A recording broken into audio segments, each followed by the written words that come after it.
get tired of that theme song. Welcome back to the podcast, nerds. I am Larry Brantley, and I'm sitting here with my two besties, Micah Donahoe. Greetings, programs. And that was so enthusiastic. And Brent Williams. Going by one. For the two guys who listen to this podcast in Japan, you're welcome. We are the Nerdherfers. We're three middle-aged guys who enjoy cigars, whiskey, and all the nerdy shit we loved when we were kids, and we love to talk about those things. If you are currently not a member of Nerdherfers Nation, we invite you to the clan. It's so... Not that clan. A different clan. Not with a K. Not with a K. With a C. With a C. It's a good clan. Trust me. It's one you want to be a part of. We accept everybody. Everybody. We're nerds. We accept everybody. All you got to do is go out to nerdherfers.com, hit the subscribe button, and you will be first to know when a new episode drops. We've got a great merch store out there. We've got a cigar shop. We have a cigar shop. Oh, yeah. Well, I mean, we don't have it, but you can get to a cigar shop via our website because we partnered up with Cigars International. So all the cigars that we review on this show, you can go out to our website, nerdherfers.com, go to the cigar shop, click on the cigar you want to try. It'll take you straight to Cigars International, and you can bring those to your very own home or hovel or whatever it is you live in, a hobbit hole. I don't care. We don't judge here. I just said we take everybody. I feel like It's you're awesome. judging by just saying hovel. Well, I mean, no, but let's face it.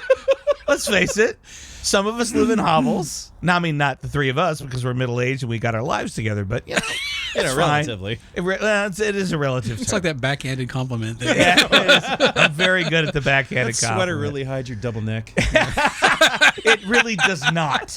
It does not. I'm even using like tightening cream down here. Nothing is working. I wasn't talking about you. I was just telling. Oh no, you're talking about me. No, you look right at me when you No, said I didn't. it. I was looking You at looked- that plane. and you didn't even make eye contact. The You plane, looked the directly plane. at my turkey neck, Micah. You know you did. Anyway, here's how the show works. Every week, one of us brings some cigars for us to try. One of us brings a bottle of whiskey that we also sample, and one of us brings the topic of conversation that we proceed to nerd into the ground.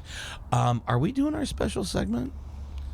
Oh, good, we are. He's headed for the button. But before we do any of that, we have to get to this week's edition of Nerd News. It is Nerd News. That's last week's Nerd News today. And joining us, as always, in the studio is our anchorman, Brent Williams. Brent, what do you got for us this week? All right. You guys want to start with some theory this week? Yes. Do I have to do anything? No. Okay, good. You just have Let's to start with theory. Okay. So I read a very interesting fan theory, and this is all about Robert Downey Jr. returning to the Marvel Cinematic Universe. as Victor Von Doom. Okay. So here are the points. He says that the whole Victor Von Doom casting thing is just a ploy to get Tony Stark back, right? To get Iron Man back. And here are his points, and they actually make sense. So first of all, it's been confirmed that Robert Downey Jr. is playing Victor Von Doom, not some multiverse version of Iron Man, like when they trade armor and stuff. He's getting paid $100 million for this, reportedly.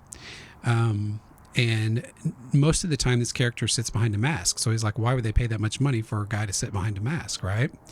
So there's a comic story where Iron Man and Doctor Doom switch bodies, right? So if that were to happen, then Robert Downey Jr. could play both characters. I don't know how I feel about that. I mean, I don't want anything to detract from the ending of Endgame for me.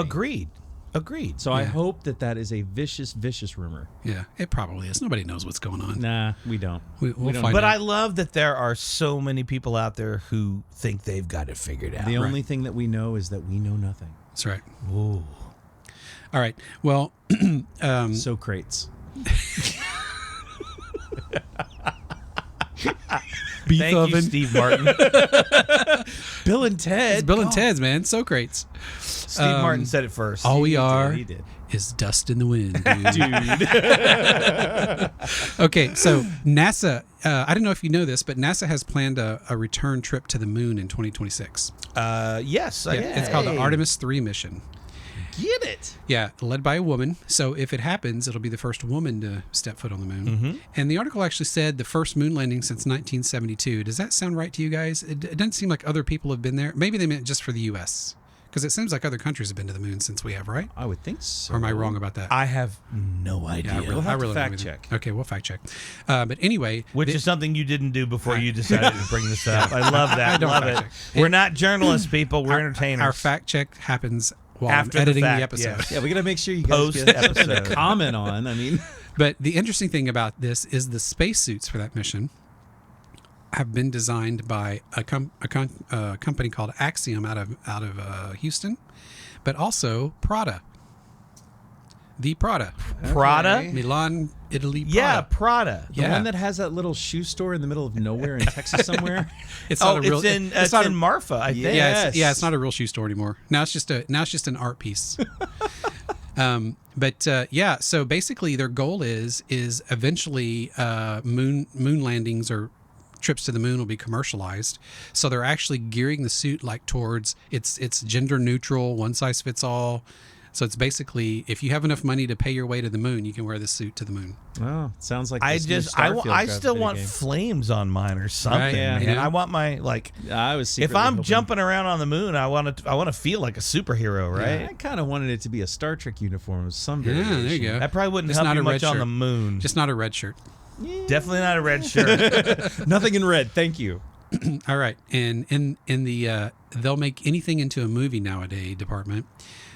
There is a movie in the works for Viewmaster, a live action movie around the Viewmaster, which We're we all talking had when about we that were little kids. disc that Yeah, we all had when we were yeah. kids. in the Yeah. binoculars. Mhm. Yeah, right? it's been described as a 4-quadrant family adventure movie, which I don't even know what that means. that is somebody made that up. I guess if you need a fix, you can always go watch Tomorrowland. 4-quadrant. Yeah, 4-quadrant. What? Family adventure movie. Family adventure. I have no idea what that means. What is it? Sounds like Disney to me. But also, I did learn from the same article that there's a new live action He-Man coming. I did hear about this. Yeah, Amazon Studios picked it up. It As is- long Can as it Dolph please be Lundgren- like it? I want it to be He-Man after his glory days. We've got to bring and it's Dolph Lundgren. Dolph Lundgren. Yeah, it's got to be Yeah. Dolph Lundgren. well, the star of this one is Nicholas Galitzine. Okay, I think I've heard that name before. Yeah, I've never heard of it. Or maybe it's like I would know the face, but I don't know the name type Yeah, thing. yeah. Is this the one where you're probably gonna have to do a retraction in another week? I don't know. We'll just give somebody another Maybe. reason to fact check. Stop us. listening to the internet. I mean, it sounds cool right now. We'll see what happens next week. Oh, man. If All right. if you really wanted to get my attention, somebody needs to tell me that there's a live action Thundercats movie in the works. Oh, yeah. Gosh. With Or that- Silverhawks. Or Voltron. I'm in. I would now take. that's happening. I would take Is any it? of that. What? Yes. Live What? action Voltron is coming. What? Yes, and I believe Henry Cavill is attached to it. The Cavalrine? That's right, baby. Oh my gosh, I'm gonna have to check that I out. know. All right, that'll be in next week's Nerd News. Totally excited. Okay, here's my last story, and this one's just one ridiculously funny for me. This and all I can do is read it. Okay. Can you? Can you though? With the AI-powered sex robots on the rise, Oh, that's a good start. there are now questions about regulating the industry. Oh my gosh. And if you want to know how popular they are, there is a company out there. By the way, they call themselves digisexuality companies, called Replica, and they claim to have over 30 million users. So, you ever see the movie Her, where he falls in love with that AI? Yeah, yeah. Oh yeah. So the concerns around that are it's going to have deep psychological effects. I mean, like the internet and smartphones and apps like Tinder have had already, right? But they're concerned, like, if you don't like something in the personality of your sex bot, you can either turn it off or pay to have it changed or whatever. Awesome. And I'm like, every guy that's been married 30 years is kind of like, how would that work? Wait. Is this Blade Runner 2049? It Do might you remember be. that one? I mean, when I saw the rise of AI-powered sex robots, I was like, seriously? Hell yeah. I mean, that just That movie writes itself. that is a scathing does. that is a scathing review of humanity right there. Oh, that oh. one phrase. Yeah, Yeah. yeah. Ugh. Not that we needed one. Well, on that happy note, I have to say, this is something that I've been bringing in our text messages, and I was not getting a response from you, Larry. I need to hear about this. I read an article that researchers have developed web fluid. Oh, yes, that's You what you were did talking not about. answer, and I was like, I need to Well, know I didn't know what you were Larry talking thinks about because it's Well- like 20 messages down from where you posted that website. Yeah, and, So I don't know what you're and talking also, I have like 2 jobs right now. No, I so get it. I get it. I'm So that's why I'm doing it right now. I Okay. want to hear your opinion on this. So researchers have actually done this. They've developed a web fluid that actually has tensile strength. They are showing it pick up like heavier objects. Mm-hmm. about. Yeah, I watched the video. It's pretty cool. Yeah. Yeah, It the looks video really was gross pretty when it's cool. coming out. Yeah. Oh, It, totally. it does. It doesn't look like web at all. It does. It looks back like to the- something different. Yeah. Back to the sex robot. Speaking about AI conversation. sex robots. Yeah. So Larry, web fluid in real life. Come on, Spider-Man. I mean- I'd love to see a black light shown around that, that laboratory. It's like every hotel I ever stayed in is a 20-year-old. F off. That's awesome. Okay. If this technology were happening and I was 30 years younger, I'd be super excited because I'd be like, I'll try it. Well, why do you need telekinesis? I could just fire my web across the room. I'll try it, but I'm now like I'm in pretty good shape for a guy my age, but I'm not web slinging shape. You at know all. what? You are always web slinging shape. You know what? You're very sweet and also wrong. Especially as strong as it's purported to be. It could probably still hold you. Well, I'm not taking that chance. Wait, I'm did not you just taking call that him chance. fat? He did. No, I didn't. He did. He No, I absolutely didn't. did. I didn't say that at all. I am not taking that chance. So if they test it on Kevin James and make it and he lives, I might give it a shot. But you know, We're not wrapping it around his neck.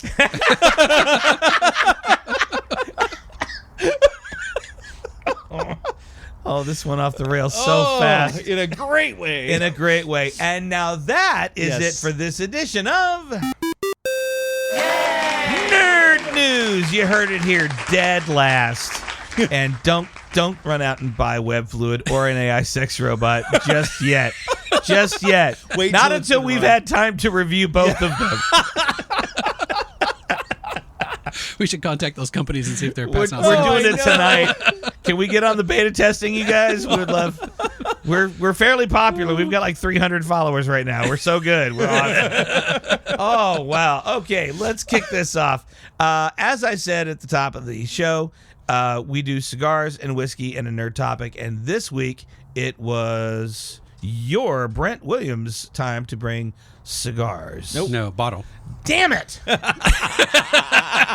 And we talked about We this. did. We talked about it before the show. I believe it was Micah's turn to bring cigars. Oh my gosh, first time hearing about this. I know. Micah, what do you got? All right, I've got something that I'm very excited about because this doesn't fall into my immediate purview, but it kind of does, and I know that it's something That's a contradiction. It is. It doesn't fall into my purview, but it does. Yeah. I want you to be. Can I continue? I don't know. Can he? Do we let him keep going? Because I chose these cigars. I mean, if you for want to the smoke two of cigars you. tonight, we probably should. All right, go. All right. All right. So I got something special, and I wanted to take us back to a little bit darker of a cigar. And I was really excited about this one because I picked it up because it looked kind of cool, but then when I did my research on it, I was kind of excited about this. So this one is Esteban Carreras Unforgiven. Okay. I don't know if you guys have had this before. Unforgiven. This is a 60 by 6. This is a 6 by 60. The wrapper is Ecuadorian Sumatra. Good start. Knew I Good would start. get your attention. Yeah. With a binder and filler of Nicaraguan. This is aged in Flor de Cana 18-year-old rum barrels. Wow. Oh, It's Cana, by interesting. the way. Florida Cana. Yeah, what you Flor said. de Caña. Thanks, sir. Hey, he's the guy who speaks fluent Spanish, man. You should listen to him. Thank you very much. Let's talk about. you wouldn't know it by listening Let's to the show, talk though. about the way this is wrapped. Yeah, it's got the cedar. Cedar. You could Cedar's actually on use it. the cedar to light it. And we would call that a taper. I'm going to get rid of that. Unforsaken. Apparently, it had a pretty popular cigar that came out before it, but this one. Yeah, let's get the name of the cigar Let's right, fix Micah. the name. It's not Unforgiven. It's Unforsaken. Unforsaken. I apologize.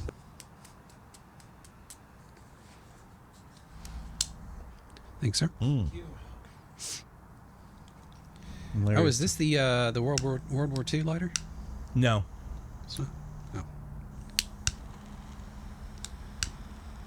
Does have a pretty righteous flame, though.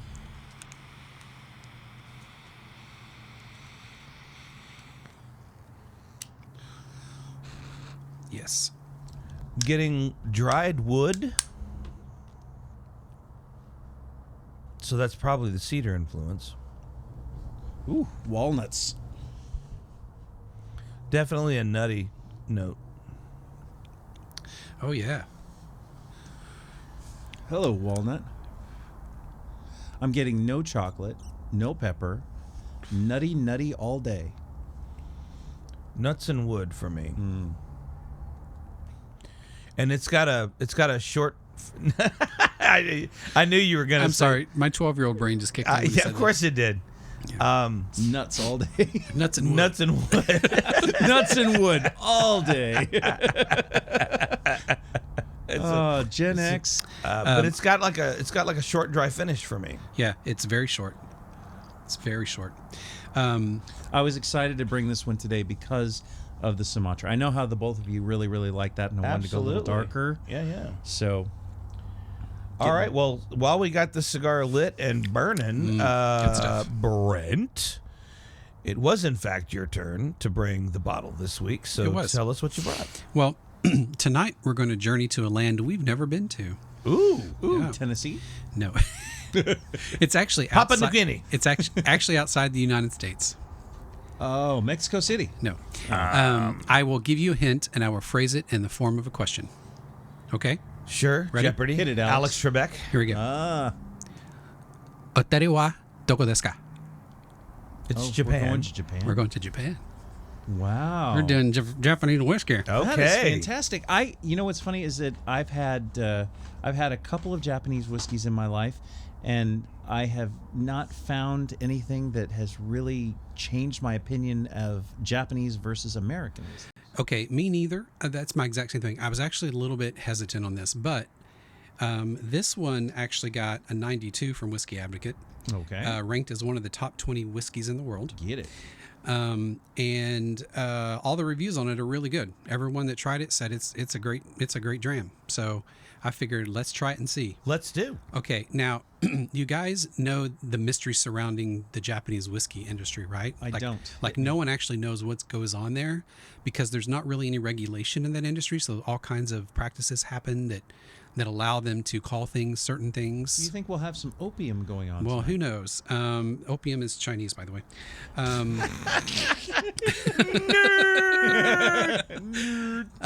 But anyway, so this is the Kaiyo whiskey.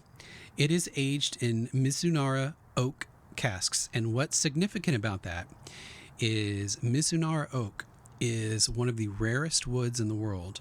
It cannot even be worked with until it's at least 200 years old. Holy moly. And even at that time, it has to be cut along the grain. You can't cut cross grain on this. And it's very brittle and hard to work with. So the casks for these things can cost over $6,000 a piece. That is so Japanese. Wow. So this is not an whatever all-the-time we can whiskey. do- These are actually, it's actually the rarest type of cask in the world. So anything that's aged in it, of course. So this is not an all-the-time whiskey. Yeah. No. Well, no, actually, it's a very reasonably priced whiskey. So the thing about Japanese whiskeys is a lot of them are 100 plus on the bottle. I mean, most of them are in the $200-$300 range. But there's actually ones that are under $100 that are decent, and this is one of them. So anyway, and the interesting thing too about this is 86%, 86 proof. You can't really get a mash bill on these. Like they don't have mash bills. But since it's a Japanese whiskey, you know it's going to lean towards a Scotch because they use malted barley and fermented rice. Yep. Right. So it's basically. I mean, Japanese whiskeys are often called Japanese Scotch. Yep. So I'm very interested to see if the palate on this it relates to an actual Scotch at all. I want to go back to that whole like the barrel thing in the wood because that is such a Japanese thing. It's like let's take something and make it much harder. that is what It's they craftsmanship. do. It is craftsmanship at a very high level, but it's like that is a philosophy. It's like okay, we can figure out a way to make this more difficult for ourselves. Yeah, guys. and I believe Kaiyo translates to ocean. Okay. Oh, which by the way, you didn't ask me what I asked you in Japanese. No, I didn't. Hey, that, Brent. Yeah. Would you tell us? That translates to, do you have a restroom? Hi. Hi. Yeah, it's one of those useful phrases you should know if you ever go to Japan. Yes. All right, let's pour this. I will wait. not buy this record. It is scratched. He's scratched. Here we go. Ready? Nice. Very nice. Very nice. I definitely heard the sound of a what is that Japanese soda? Japanese soda? Yeah, like Japanese soda. The I strawberry. don't know, but would you hand me my glass, please? Because you're so sweet. You're a sweet, sweet man, Micah. I still don't know Japanese soda. I'll think about it later. I've Okay. said it like 1,000 times and I can't. But the sound of the marble actually like bouncing off the cork on its way out. All right, here we go. It's a very light nose. It Very is. light.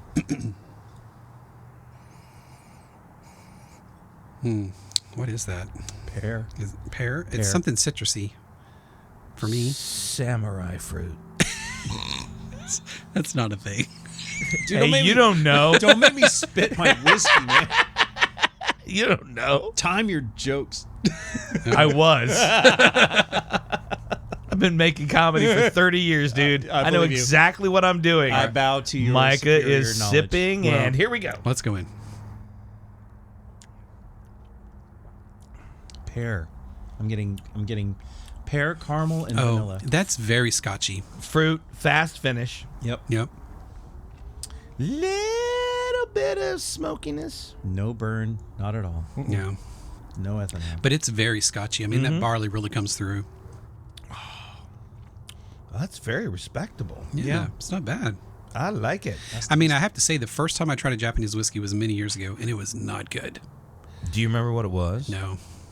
I'm the I same. blocked it out. I'm the same. I would be spending time with people who were self-proclaimed whiskey aficionados, and they were like, "Oh my gosh, but have you had Japanese whiskey?" And they're trying to. And I'm being polite because they've cracked a bottle that has apparently cost them quite a bit of change, and they give it to me, and I take a sip, and I'm like, Well, like I said, I mean, really good Japanese whiskey is, $200-300 a bottle. Yeah. So Well, this is great. Can you tell us what the price point is on this? Are you willing this to one divulge was that? 56, I think. Yeah, that's. Yeah. I mean, I'm enjoying that. Yeah. One of these days we'll have to try one of those $300 bottles. See what Yeah. the difference is. but it's not an all the time thing. It's not all the time. Well, this one could be. Man, that's really good. So this is the Kaiyo Mizunara Oak. Mizunara Oak. Yeah. I'm definitely getting like the barrel in there. Yeah. Like it's that. I think that Well, maybe that's the is thing what the too. smoky thing. Yeah, that's it's definitely a different kind of oaky, and I'm assuming it's the barrel because I've never had anything from Mizunara Oak, so I can tell you that. But I just want to go like carve a bonsai tree. Right. Oh now. yeah. yeah. Okay, so we've got Or our buy cigar. Buy a belt from JCPenney. Yes. I don't- 95. I don't get that reference. Karate Kid. come How could you on, not get that man. reference? That's Oh. because it's not canvas. I mean, Miyagi specifically said that it was canvas. Okay. Oh man, I don't know which of you is the nerd here. You know, Probably it's you.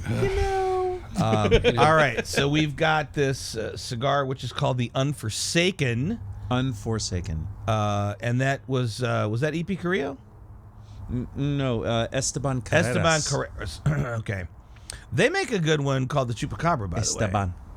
And that's the one that came out before this one, and that was so critically acclaimed. They had a big article. They said this was the follow-up to it, to kind of The sequel, if you will. the sequel. Yeah, Esteban. That's Spanish for Kyle. I thought it was Trevor. Wait, whatever. is it really? All right, I'll bite. Is it really? All right, damn it. Steven. Esteban. Steven. Oh, of course. Esteban. All right, we got our cigar, we got our whiskey. Yes. Here's the topic of tonight, gentlemen. Now, no big surprise, we are all Gen Xers. Some of us are more Gen X than others. You know, In the 90s, there was something called the Blue Collar Comedy Tour, and there was one guy on that tour that made his bones with a single gag. You know you're a redneck when. Right. So I thought it would be fun tonight if we did an episode called You Know You're a Gen Xer If. all right. So we are going to talk tonight about all the little things that were almost, but not quite, exclusive to Generation X. So I will start with an example. You know you're a Gen Xer when You remember life without the internet and cell phones. Yep. However, we were also at an age where when those things came into being, we could sort of seamlessly get into it. So we were present at a moment where technology sort of took a grand leap forward, and we were like, yeah, okay. As long as I can look at pictures of boobies on my computer, I'll do that. I don't have to sneak my dad's Playboys anymore. That's right. Yay, internet. I just need to put this phone on this thing called a modem, and I need to listen to beep. Oh, I'm so hot right now. And then, of course, it took about an hour for the picture to pixelate all the way in. Yes, And I'm then- almost 100 there. The first generation of cell phones gave us all brain cancer. We just don't know it yet. Everyone around us. They were the bricks. They were like the big, huge, and they cost like $8 a minute to use. Yes. That was one. You funny you say that because I used to sell those when I worked at Radio Shack. They literally did cost $2 a minute to talk on. There you go. Oh, yeah. Can you think of one, Brent? Well, I have lots, but I have this little like list. Yeah, I got a wanna read. list. Okay, Oh, so I didn't do So the list. here's some defining characteristics of Gen X, right? Born between 1965. Don't blow your wad all at once. Okay, 1965 and 1980. Right. Yep. Gen X is known for being adaptable, the first digital generation, as you said, and more diverse and politically liberal than previous generations. Agreed. Michael, will you hand me my lighter, please? Yeah, sure. Values. Generation Xers grew up with values of individualism, ambition, and a work ethic. 100%. Yep. We figured out how to do things on our own because we were latchkey kids and we had to. So we learned how to cook at an early age. We learned how to do all kinds of things. We learned how to be very independent. Carpentry, plumbing, electrical. That's right. 12 years old, I'm hiring out. To another Gen Xer who's 12. Yeah, right. But yeah. What trade are you in? Yeah, but I mean, we spent most of our time outside, right? I mean, that was my summers. I mean, it was get up in the morning, bowl of cereal, cartoons, head outside, don't come back until it's dinner time and the street lights are on. Yeah. Well, I think you mentioned latchkey kids. I think that's why the COVID lockdown didn't bother me. I was so used to like just being at home Yeah. on my own, Yeah. not having to socialize or go out or do anything. Yeah. That it was fine. Like Yeah. I honestly feel like I mean, obviously when the lockdown happened, Chris and I and we had 3 kids who were all in high school at the time. They were going bug nuts crazy. And Chris and I were like, what's y'all's problem? We're just like, we're going to be out on the patio or maybe in the pool. Yeah. Whatever. Just relax, you guys. God. I used to get in my car and just drive around town for the heck of it because it was empty. It's like, oh, so this is what the zombie apocalypse would actually look like. Without the missing like cars all over the freeway. Yeah. With, like massive. Yeah. That's one thing I hated whenever they started lifting all the COVID restrictions is all the traffic came back. Yeah. Oh, I know. And it was so fun to just like. Yeah, but not just scream any along the traffic, roads. but like crazy traffic. Yeah. Like all the idiots that were like, this whole COVID thing is BS. I'm just gonna go out there anyway. And Yeah, they're like, I'm gonna go. Yeah, Autobahn all day if you long. like the Gen Xers were the last ones to get on the road. Yeah. We truly were because we were like, hey, we don't have to stop this lockdown, do we? Yeah. I'm catching up on some shows. I've been gaming more since It's like staying in the house during Texas OU weekend. It's like, don't even bother. Yeah. Do not go to downtown Dallas, Texas. Oh, all weekend. Yeah. here's another one. You're a Gen Xer if you had to remember actual phone numbers. Oh yeah. Oh, yeah. Yeah. I can still. I knew you guys? hundreds. Can you guys still remember your home phone number from when you were a kid? I can. No. Like I can call it up instantly because we didn't have to dial area codes back then. That's right. You just had to dial 7 digits. I mean, I remember my address from where I grew up, but I don't remember my phone number. I remember 748-1414. That was the Dallas Times Herald classified. Yeah, that's right, because it was the that stupid jingle. came on all the time. Oh, that's funny. I swear I thought you were going to lead with 8675309, which would have been But awesome. I've already done that joke, so. Oh, Yeah. man. That's where I grew up in Conroe, Texas. I still remember that address. That's fantastic. Again, useless information that lives rent-free in my head. Oh, yeah. That's probably getting in the way of more important information at this point. Yeah.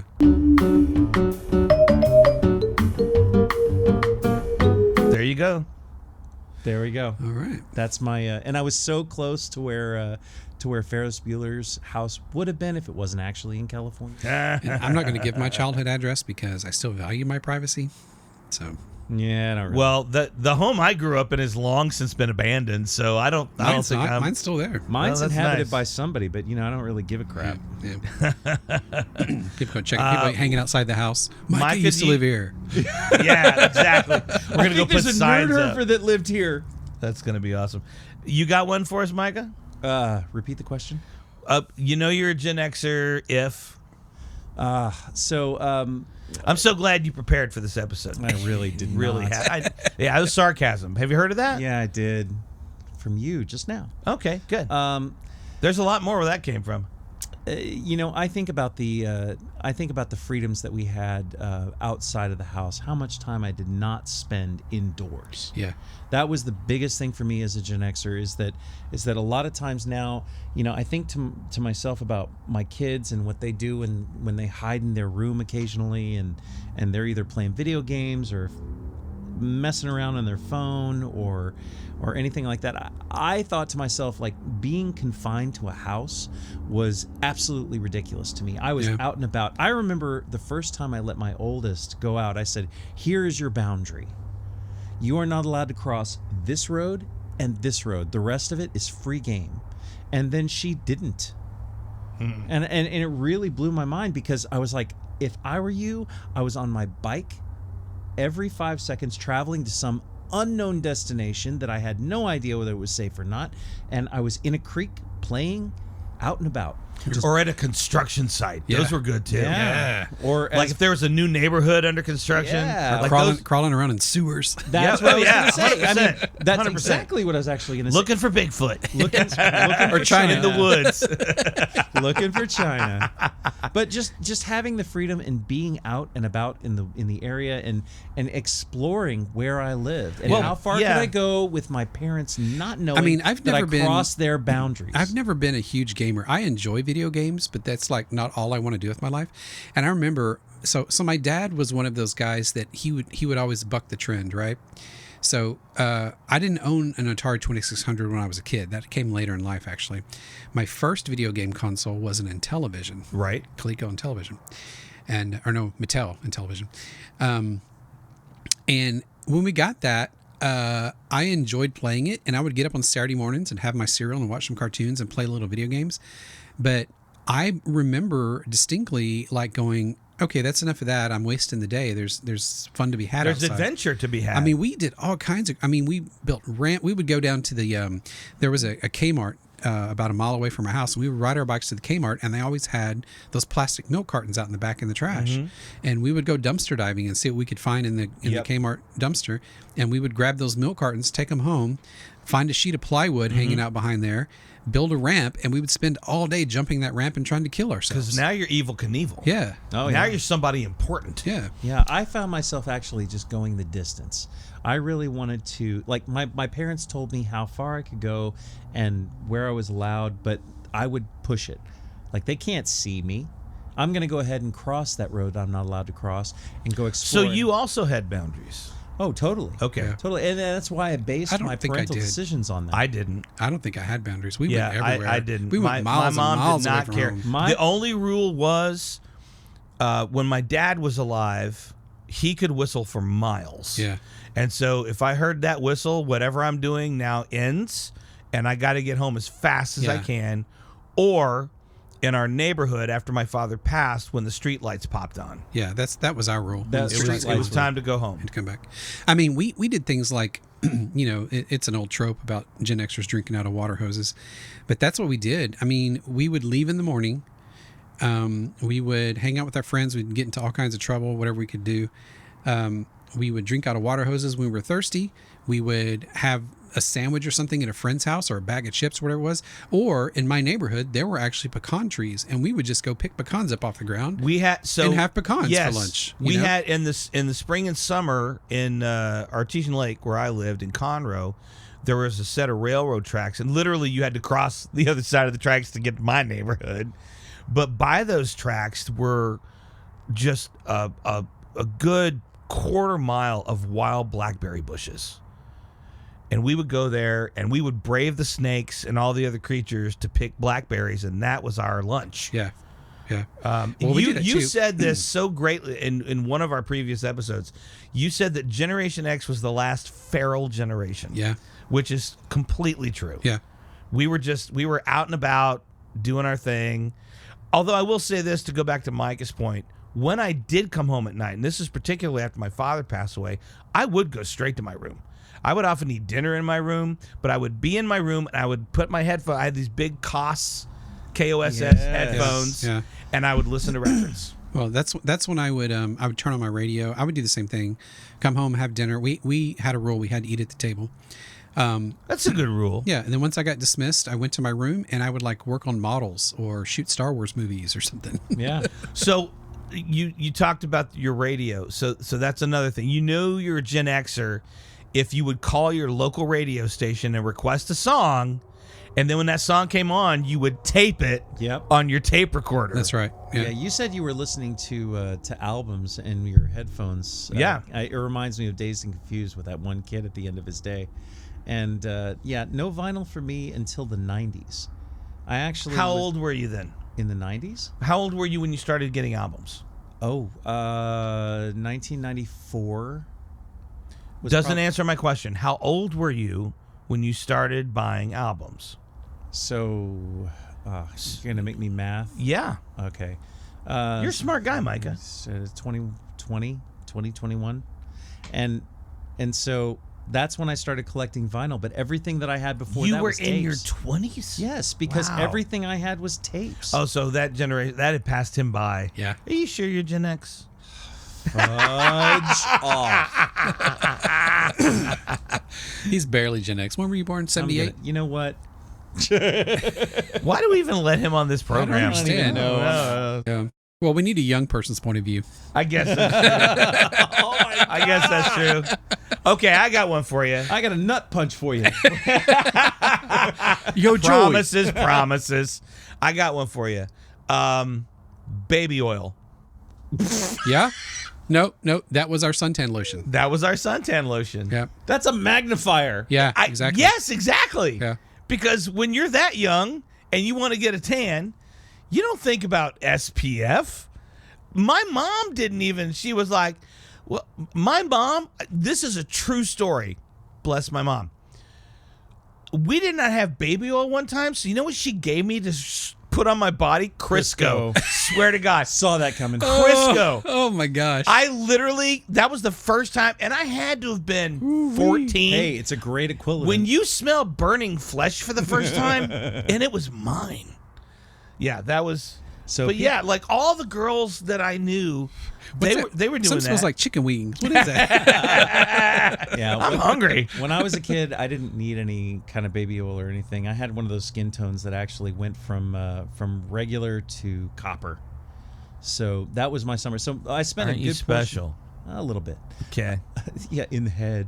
Well, I was going to say hashtag short bus, but you kind of went there That's anyway, fine. so that's fine. So this one I thought is interesting. It says political views. Generation Xers are often skeptical of extreme ideologies, true, and lean towards centrist or independent viewpoints, true. Also true. Yeah, absolutely. Yeah, so I was Question everything. Well, I mean, I think I was already in the military by the time I could vote for the first time. And I think I largely became a very independent type voter because I was like, there's got to be. I was skeptical. Yeah. I was skeptical at an early age. Now, the whole time I was in the military, I didn't vote because I was in the military, and I just felt. And that's a Robert Heinlein thing. So, Starship Troopers. If you've never read it. I'm not talking about the movie. Read it, love it. Talking about the book. I just decided I'm going to be for the time I'm in the military. I'm apolitical. I'm representing the United States. I took an oath, et cetera, et cetera. It doesn't matter who's in the office. I'm going to be apolitical. But I was a skeptic at an early age. Was that true for you too, Brent? Yes, since I was a little kid. Yep. And to this day. Well, exactly. But I'm asking. Did that come about from you, or did you grow up around people who told you to be skeptical? Because my parents never told me that. My dad was extremely intelligent, and I think I kind of learned I was one of those kids who took things apart to figure out how they worked. Oh right? yeah. So I think that contributed to my skepticism. When someone just told me something, I'm like, okay, I need to understand this. I need to understand how you got to that, your opinion on that, because it doesn't sound like a fact to me. So, I would metaphorically... So you were questioning your reasoning, your logic. I would metaphorically disassemble their opinion to try to get to the truth of it. Yeah. What about you, Micah? Because you are, look, we're going to let you in the Gen X club. Oh, thanks. But, barely. But, did you, he just gave me the finger, by the way. Mm-hmm. Did you grow up skeptical, or did you not? Okay, so from an understanding standpoint, I'm completely with Brent on this. Because if somebody told me something, I never really accepted it as fact. Okay. I needed to fact check it. I don't know if I had to go to the library at that point to get information. Or pull out the encyclopedias. Yeah, I did Not just any encyclopedia. Encyclopedia Britannica. Yeah! Right. I think that actually my parents did buy an entire set of encyclopedias. Yeah, we had them. From a door-to-door salesman. Yeah, probably. And a vacuum cleaner. Kirby vacuums. but yeah, I didn't find myself to be too forgiving when somebody would tell me something. There was something that that one of my family members had told me. Believe half of what you see and nothing that you hear. And that stuck with me because that was told to me when I was like 8 or 9 years old. And when that entered into it, I had that moment where somebody would tell me something, and if it wasn't the fact that I was sitting here looking at a peanut butter and jelly sandwich and telling me that peanut butter was brown, then I had to go and fact check that in the ways that I had available to me. I was 10 years old in 85, but to the point there is that we were brought up in an area where we were highly unsupervised. Yes. And so you could say that I was 10 years old, but I wasn't 10 years old in my head. No, I get it. None of us were. I want to break here and talk about the first third of the cigar, you guys, because we were there. This is this is very smooth. I'm enjoying this immensely. Yeah, leathery and nutty. It is an everlasting flavor for me. I'm getting more pepper on the retro hell now. Are you really? Yeah, I'm not getting any pepper. Me neither. Well, on the retro hell. Oh wait, hold on. Let me do that. Hang on.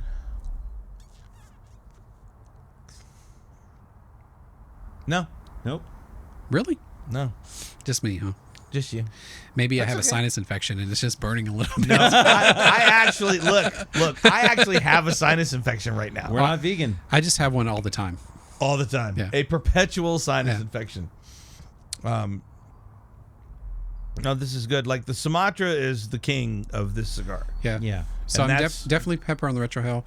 The actual XL though, the mouthfeel is creamy. Mm-hmm. A little bit of spice.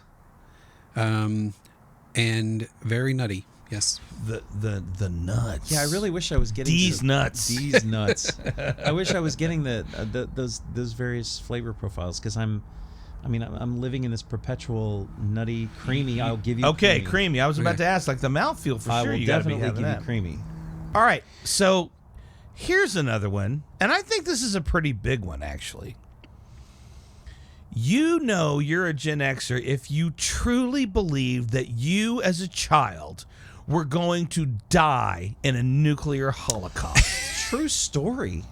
I mean, that's not possible because we all know that all we had to do was get under our desk at school. It would be totally That's safe. right. Solved all the problems. Those were the drills.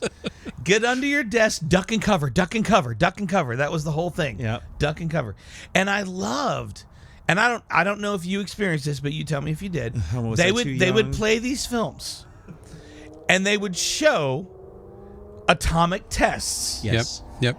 And they would say, "This is what's in store for you when the Reds hit us." Yeah, we're all gonna die. But here's what we do: we get under our wooden desks, and we duck and cover, and we'll be fine. Yeah, I was going to say that our boomer parents were so concerned about our well-being that there were endless PSAs released on TV all the time telling us how to survive things. Like, if we ever catch on fire, stop, drop, and roll. Stop, drop, and roll. Oh, well, I got Yeah. that from the G.I. Joe The More You Know commercials. Yeah. Well, that was one of the ways they did the PSAs, because those would be more acceptable to us as kids if Yes. G.I. Joe was telling us what to do instead of our parents. Yeah. The only Gen X proof that I've got for tonight, and we don't bring it very often, but I keep thinking to myself, it has to be a bit, but I'm wearing my heavy metal T-shirt There you go. for the show tonight. There That you was go. the way I needed to pair the Gen X thing. And one of the things I love about this is that I wanted it so bad, I actually went to the heavy metal website, and they were still selling T-shirts. Nice. And what I didn't realize is that the first set of heavy metal T-shirts heavy metal magazines that were going on were all like sci-fi with a little bit of risque stuff going on too. It was wonderful, but then later on, it just all became porn. Did you guys know this? I think I remember that. I think it was that for us anyway. I think it was always that. I Really? mean, we Yeah. were young enough that when it was just a little bit risque, that was just porn to us. Yeah, that was the gateway. Yeah. Yeah. So I had a buddy of mine that passed away, and I ended up inheriting a collection of his heavy metal magazines, and I was very excited about it because being a big heavy metal fan. But as I started to thumb through them, I'm like, oh my gosh, I've just got a big stack of porn. I don't know whether to be happy or do I need to like hide this stuff from my kids? I mean, I do, but Oh, which implies you still have them. Yeah. I love that. what? No, what? No, shut up. Don't look in my closet. Shut up. What? You are. I know you are. What am I? All right, I got another one for you. You know you're a Gen Effer. Gen Effer. That's accurate. That's gonna happen someday. That's so accurate. Gen You Effer. know you're a Gen Xer if you had to get up and cross the living room to change the channel. Totes. You know what? I did not grow up in a family that had a remote for the TV, so I had to go to Yeah. the TV every Yeah. single time. And Oh, yeah, we we did too. had, And I'm not this talking is the a big- very Texas thing. Not the ka-chunk remote control. No, but no remote. No You remote. had to No go remote. change the channel. We had a console TV. Yeah, with the dial. Yes, dunk, dunk. but also in a giant wooden frame we that had weighed that. about Yep. a metric ton. Yeah. and it was from in Texas. We had a brand called Curtis Mathis. Yep. It was a Curtis Mathis Yep. console TV Yep. with sharp edges. Uh-huh. So if a kid fell and banged his head against the corner, You're gonna they would die. they would hose that off and sell it to the next family. And what I remember very clearly about the Curtis Mathis thing is that they had a 4-year warranty on their TV. And I swear to you, this is a true story. 4 years and 1 day exactly is when the tubes blew out of our television. And my mom was like, well, we got a 4-year warranty. And I was the nerd who knew what day we bought it on and said, Mom, it's 4 years and a day. We're never, we now have a metric ton of nothing just sitting in our house. Yeah. It's time to make a fish tank. Yeah. But we would you'd have to and of course, my dad, who was still alive at the time, I was the remote. Yeah. Oh yeah. Because That's how he you know would- you're a Gen Xer, if you were the remote. Yes, you're the remote. You were the remote. My dad or mom would just say, go put it on ABC, go put it on NBC, go Yeah. put it on CBS. Those were the only channels I was we going to say, had. another way you know you're a Gen Xer, there were only 3 major broadcast Yes, networks. exactly. Yeah. Yeah, they didn't say all of those little call signs for us. They said, well, just go change it to channel 4, Channel 5, 4. or 8. Yeah. Yeah, there you go. For us, it was channel 13, 2, or maybe 8. Maybe No, we 8 were was one. 4 was CBS, 5 was NBC, and 8 was ABC. I love Yep. that you know that. We Yeah. also had 13, which was PBS. PBS. And Yes. then 52, Oh, which was KTVT? maybe? I think it was. don't remember. Local access? Yeah. Yeah. And then Channel 11 was our local TV station, KTVT. I'm sorry, Yeah. that's KTVT. It was Channel Yeah. 11, which is actually now in Dallas. CBS it's affiliate, CBS right? 4, yeah. Yeah. Oh, my God. Channel 11's where I got to watch all the really great kung fu movies. Oh, yeah. Yeah. On Sundays. I can't, on Sundays. Yeah. Kung Fu Sunday. Yeah. I can't remember what channel it was in Houston, but we had Kung Fu Sunday as well. Yeah. Drunken Master, Yeah.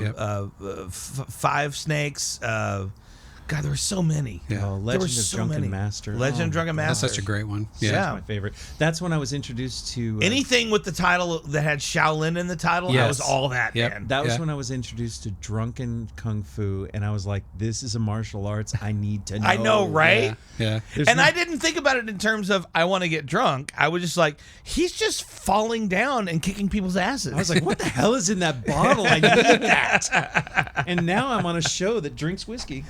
yeah, you got there, buddy. Yay, We me. need to start doing kung fu on this show. Hell yeah! Now Are that we we're best doing friends video. right now? I think, yeah. Did we just become best friends? You want to go do karate in the garage? Let's go. That's Step Brothers. Brothers. Yeah. Yeah, great movie. Yeah, so I mean, another reason you know you're a Gen Xer is if you just don't give a crap. Yeah. Amen, brother. Yeah, Yeah, Amen. I think you put it pretty plainly one time when we were talking about this, that the universal response to every conversation was, Whatever. True story. I love we didn't plan that. No, we did not. I mean, to me, and I said this before in our 80s tech episode, I think, but to me, one of the greatest things about growing up in the 80s was the pace at which technology was released. Because, Oh, yeah. you know, we were the ones, I mean, computers had been around since, what, the 50s or 40s or Yeah, whatever. but there was an exponential But there was release of but when the technology. desktop PC came out, it was exponential, and we got to live through all that. You know, we Yeah. got to go from basically, you know, basic technology to super advanced technology all in our lifetime, right? And our kids, like I said, it's so pervasive now. That's why I still think, although there's some sense of wonder for the current generations because of the technologies that are coming out. Things like sex robots now, right? But for us, it was just. You're 14 now, boy. You're a man. Time to get you a sex robot. But you know, for us, it was just like all of a sudden there's this box we can sit in our house and we can program it, make it do things, and play games on it, and it just became this. I don't know. It just became this wonder of technology, and I just remember.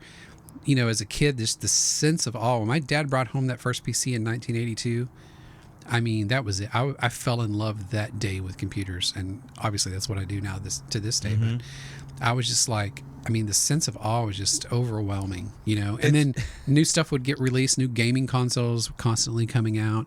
Now it's like every 3 or 4 years they'll upgrade the current one and make it a little bit better or add more storage to it or whatever. But for us, it was like constantly. I mean, the pace of the stuff being released was constant. And It's see, crazy. that's what makes you a much better human and also nerd than me, because I felt the same way the first time Showtime showed up in my house. Right.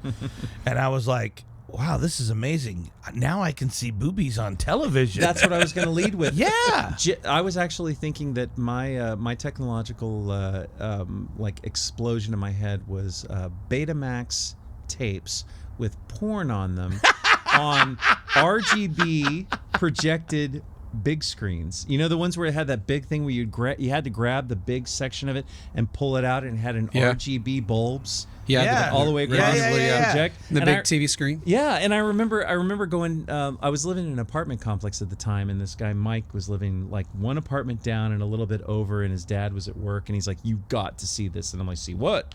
And then all of a sudden, he pulls out this thing and he puts porn on a big screen, and I'm like, "Wow, this is so much better than Beverly Hills Cop 2." You know, Yeah. it's funny. I had an uncle, my dad's younger brother, and I always thought he was the cool uncle. And looking back on his life today, I realized he was the pervy uncle because he still Didn't make him any less cool, man. He still- it lived didn't at home- make him like you know, like your creepy. He uncle. lived at home with his parents. He had one of those huge projection TVs. Every time I went in there, he was watching some movie that I was not supposed to watch. He had a Good Times van. Nice. Which, you know, red flag number one right there. Right? So He had some good candy. he in it, offered me too. candy all the time to go take a ride with him. It was crazy. That great line in South Park when the kids bust into Cartman's room, he's asleep, and they wake him up, and he's like, "No, Uncle Jesse, no!"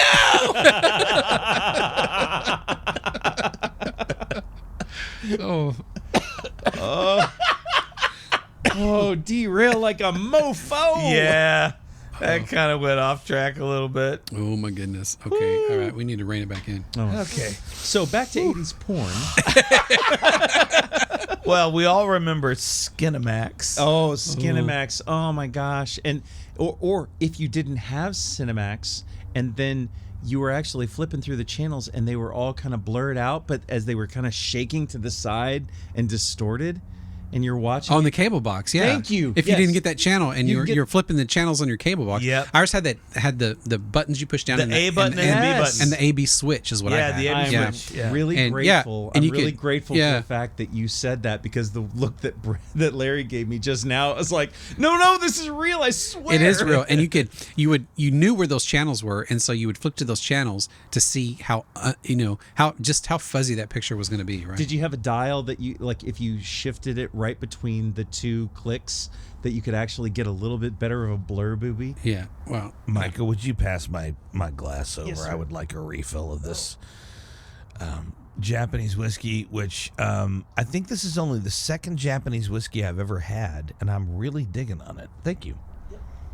I don't think I want any water with it. I was. yeah, going to, I'm thinking the same thing. No, we got that pipette out. I don't but think it needs it. I don't think it needs it, but I'm just really surprised how scotchy this tastes. Yeah. You know. Yeah. Oh, okay.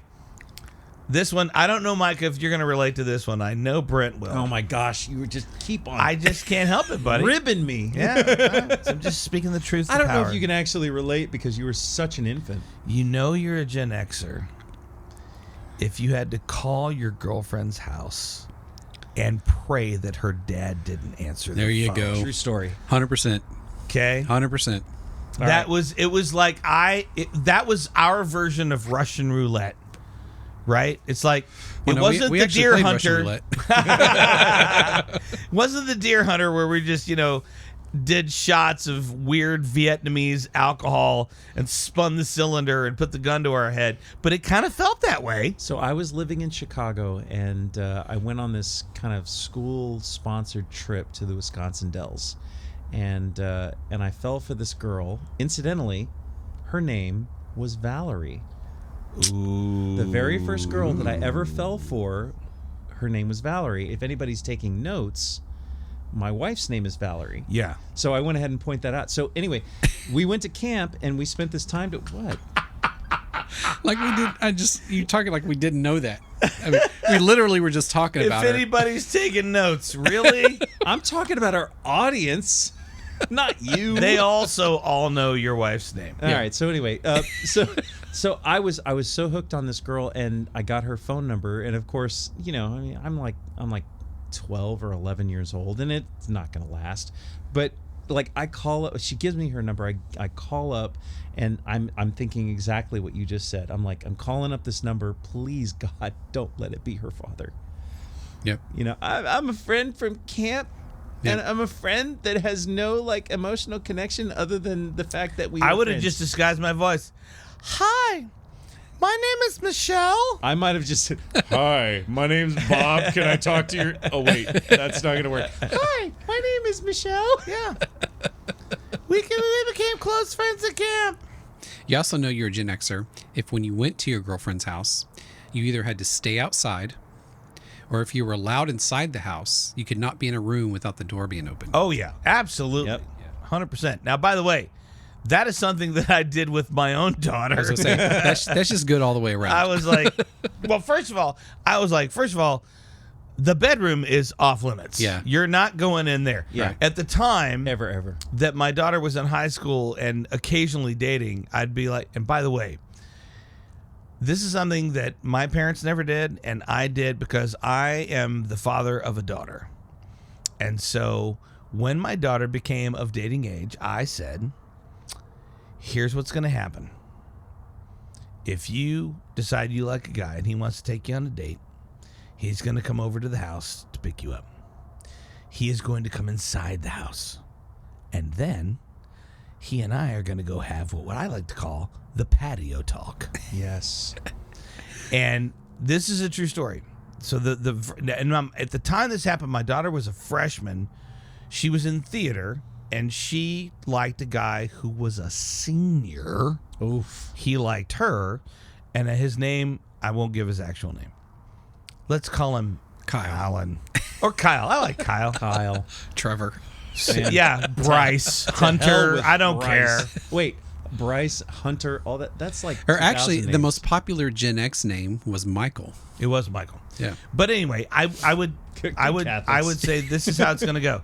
And I told my daughter straight up, this is what I'm going to say to your date. She was like, Dad, please don't do that. I was like, honey, this is for your own good. Yeah. We would go out on the patio and we'd have the patio talk. And basically the patio talk was this.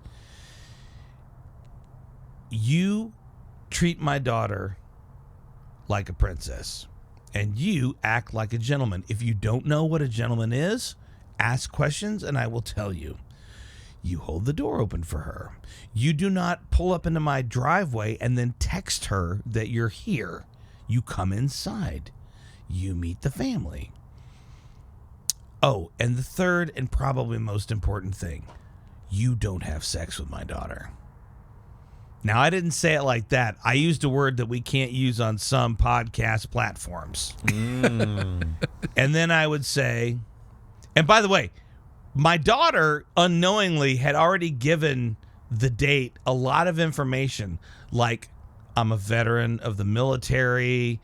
I had like black belts in 4 different martial arts, all broken stuff in the all head. that shit. Yeah. And so I would ask this young man, now, is anything I've said to you tonight unclear? Do I need to clear? And they would all be like, no, you've been very clear, sir. Now, I did that the first time, had the patio talk with the first kid. Apparently, that got out into the neighborhood. Yeah.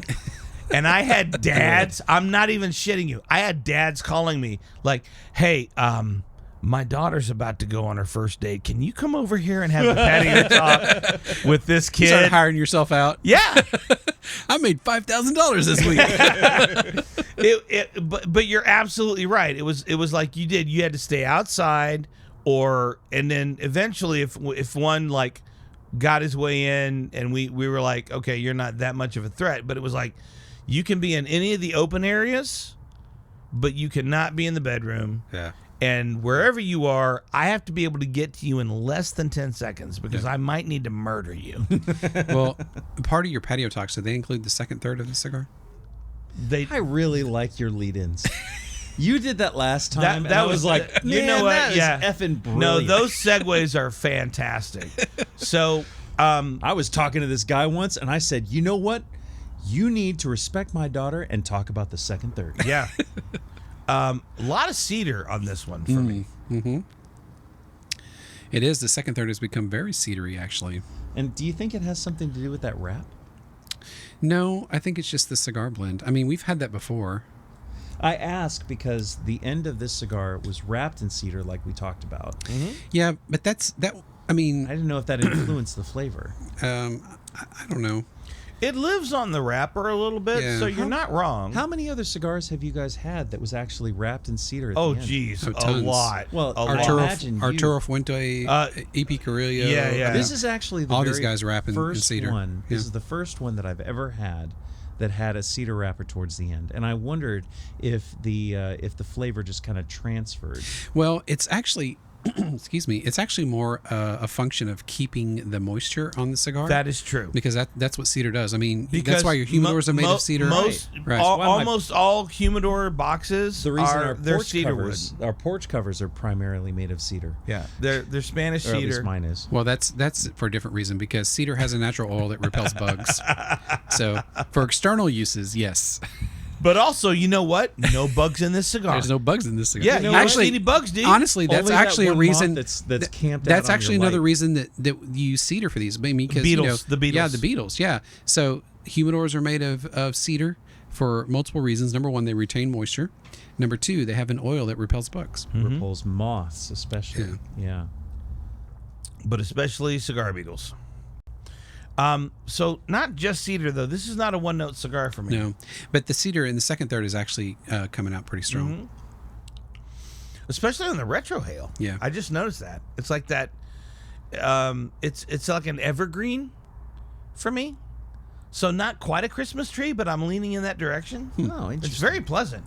Well, I'm getting kind of a chocolatey You're getting chocolate on Yeah, this? like a chocolatey mouthfeel. I'm And not it's, getting Wow. chocolate. yeah, I still get it's creamy, Yeah. but I wouldn't say I'm not. like a milk chocolatey, I don't like a get creamy that. milk chocolatey. Yeah.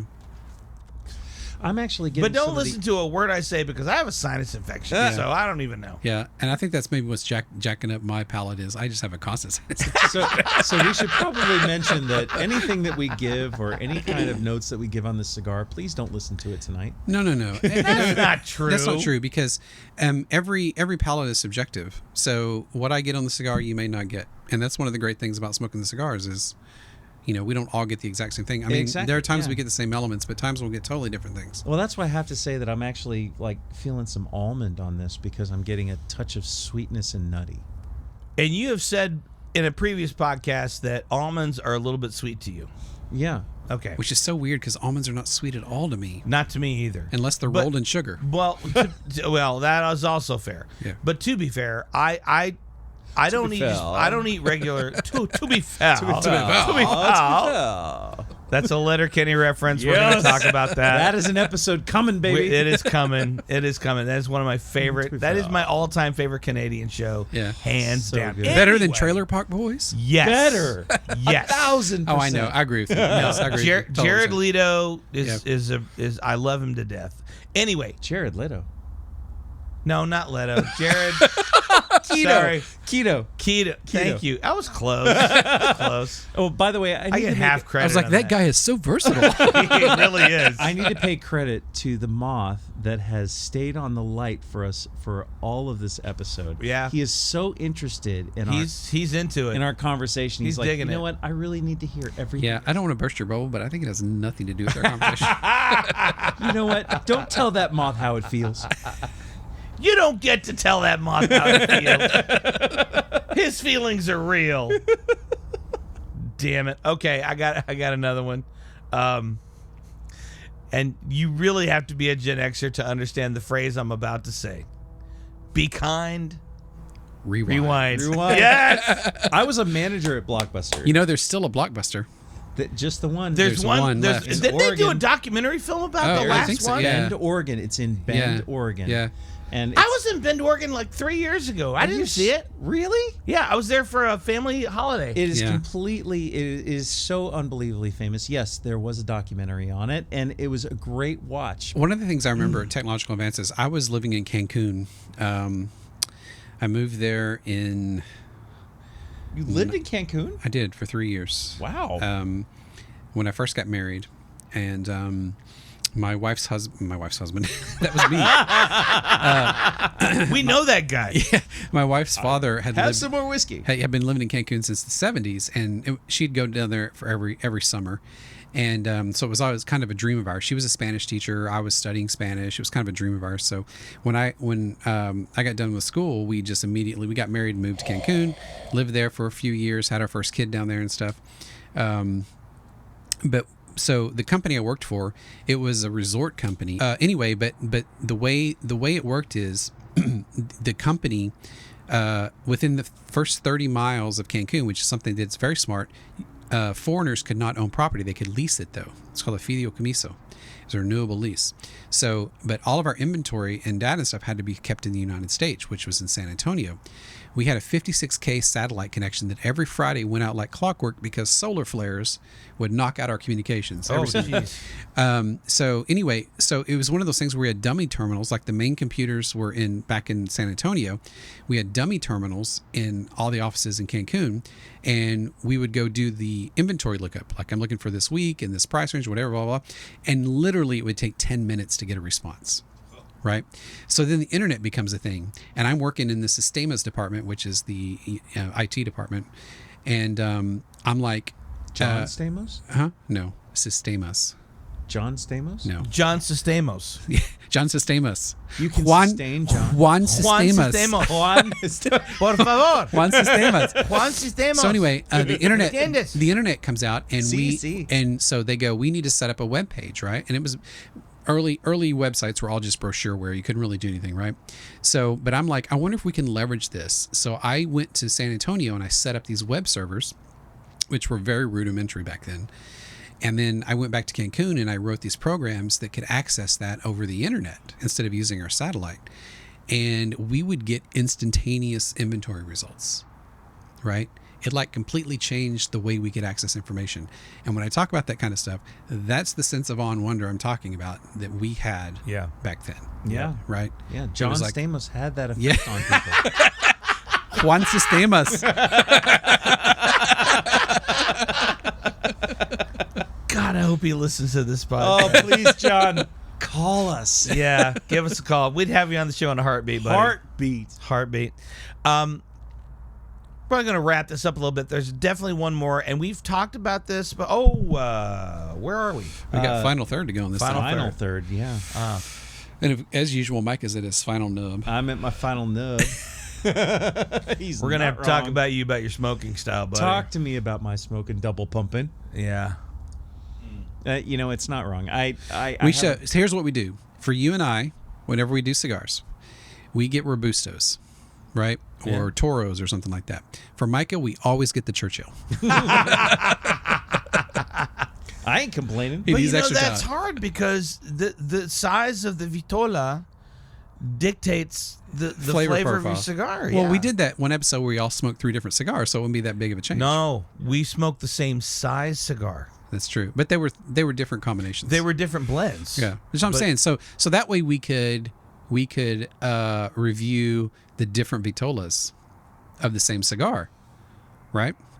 And we'd get the different notes on the different plants. I have to tell you, fellas, this is the reason why I have such a problem. So, I am a habitual double pumper when it comes to this. Okay, and I'll tell you why. Because the first hit that I take off the cigar does not produce the smoke volume that I want in my mouth. I would argue that you're drawing too fast, so you just need to draw slower. Okay, all right, here we go. Still too fast. Hold on. So he's going to double pump.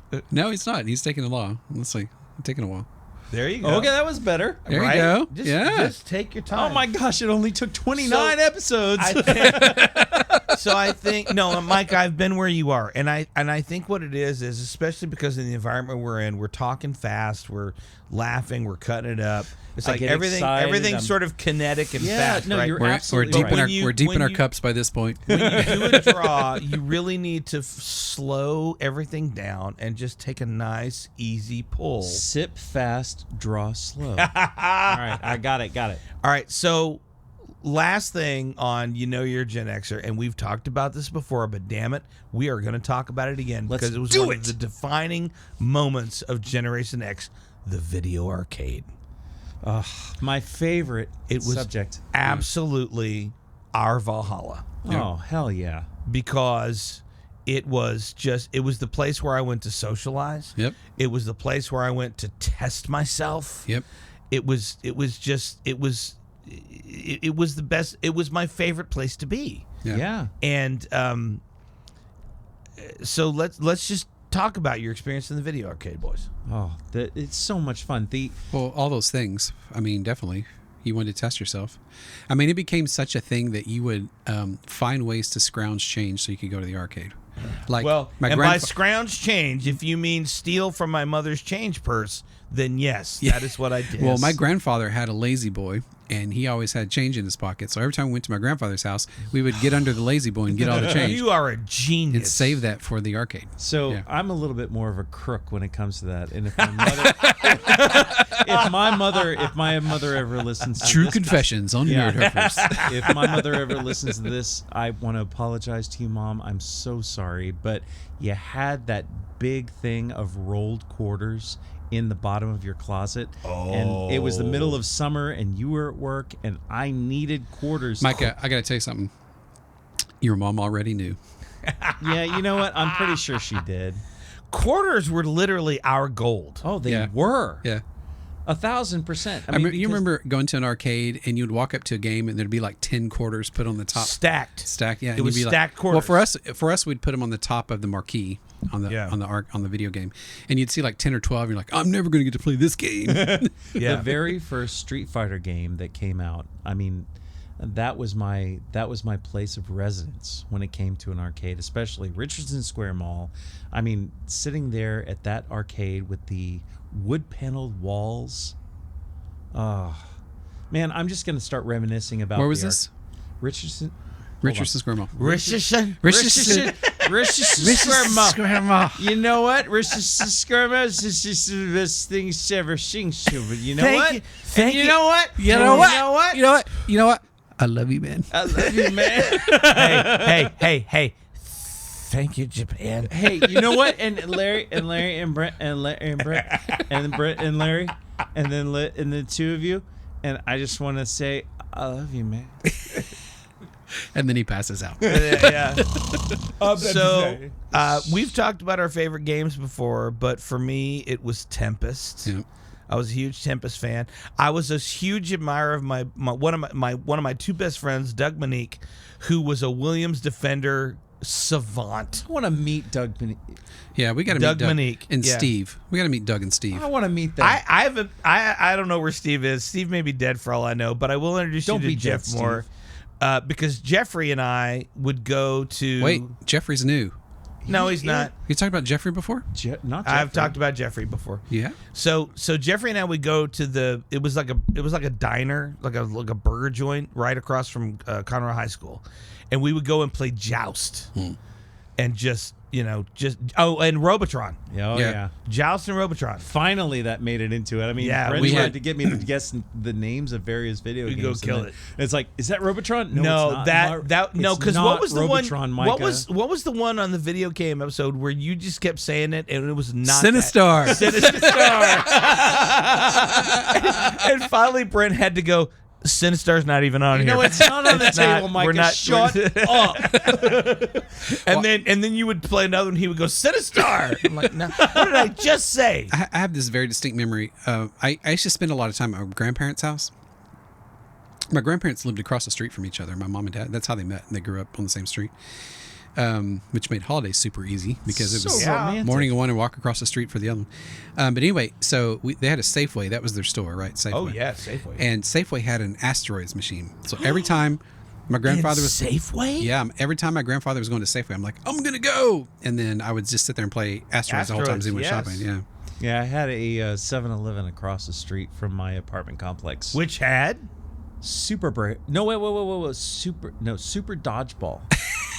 super with it. Super- super everybody. balls. I'm totally serious about this. It had Super Ball. It's Super Ball, Super Dodgeball. If you're a fan, Okay, so I never played Super Dodgeball. That was a video game? it was my favorite. Really? Yeah, it was across the street in the 7-Eleven. Who produced Super Dodgeball? Namco, I think. I think it was Namco. Okay. Yeah. Well, Fact check us. Namco was the U.S. distributor, I think. Yeah. Yeah, all of you fans out there that Yeah. want to disprove us, by all means, Go ahead. please fact check Yeah. me. We're deep in our cups. We don't know what we're talking about. But another thing we used to do. So my family had a ritual growing up. I told you. I think I told you this. Every Friday night, we would go to Town East Mall and have dinner. Mm-hmm. There was an El Phoenix there, and there was a Wyatt's cafeteria. Mm-hmm. Oh, Yeah. that's awesome. And after we Wyatt's did that, cafeteria. after we did that, I told you my dad's a Sears man, so we would always go straight to Sears after dinner, and Sears had a little arcade in it, and I would just go crazy in there. They had Lunar Lander and Dig remember Dug. Lunar Lander. Yeah, it was insane. I loved it there. So nice. Yeah, Oh man, you are just bringing me to my happy place. yeah. Arcades were the best. Yeah, they certainly were. I one of my favorite things about that was basically you were talking about quarters that were like lined up across the top. Stacked quarters. Stacked quarters is so amazing. Just getting on to the very first Street Fighter. I mean, because you could throw one fireball, it would take a third to half of their life away. Well, the other a-hole move you can make is some of the arcade games, you could pump it full of quarters and build up credits and then just keep playing. You wouldn't have to stack your quarters. Yeah. So the quarters stacked up there were a complete lie because the other guy had pumped it full of quarters already. That's true. Yeah. That's true. Yeah. You couldn't do that with all the games, but Not you all could do of it with them. some of them. Some of them did that, yeah. Yep. I mean, if you found $20, you were rich. Oh my God. You can And live it in the was arcade. usually- it was you can live in usually the arcade all day. 20. It was Let's talk about usually- a $10 bill. well, but $20. For You were me- going out to dinner for and me, having that steaks. only Going to the arcade. for me, At that steak only and happened ale. Yeah. if my mom made me do the laundry, Yeah. and I learned really quickly, check the pockets. Yep. Because there's So, arcade money in there. There was probably more money that my mom didn't know that I had because I would just check the pockets. Yeah. Every once in a while, we'd find, like, under my grandfather's lazy boy chair, we'd find like $1 bill, and we would just be ecstatic. Oh, my gosh. That's 4 video 4 games right there. games. Yeah. All right, let's wrap this up, you Let's guys. wrap it.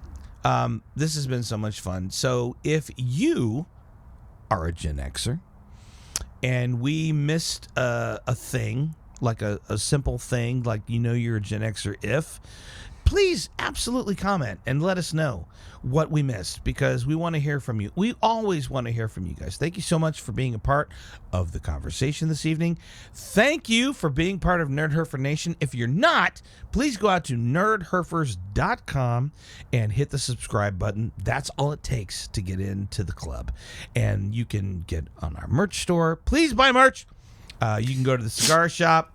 Thank you guys again for all your support. We appreciate you so much. My name is Larry Brantley. I have been here with Micah Donahoe Live long and prosper. and Brent Williams. Konnichiwa. And also keep your shirt on. Keep your shirt on. That's what That's Japanese for keep your shirt on, right? Yeah. Reminding you that you're never too old to go out and drink from the garden hose and get on your Schwinn or your Huffy and bike around the neighborhood. But as soon as the lights come on, you got to get home for dinner. Thank you guys so much. We will see you next time. Bye-bye.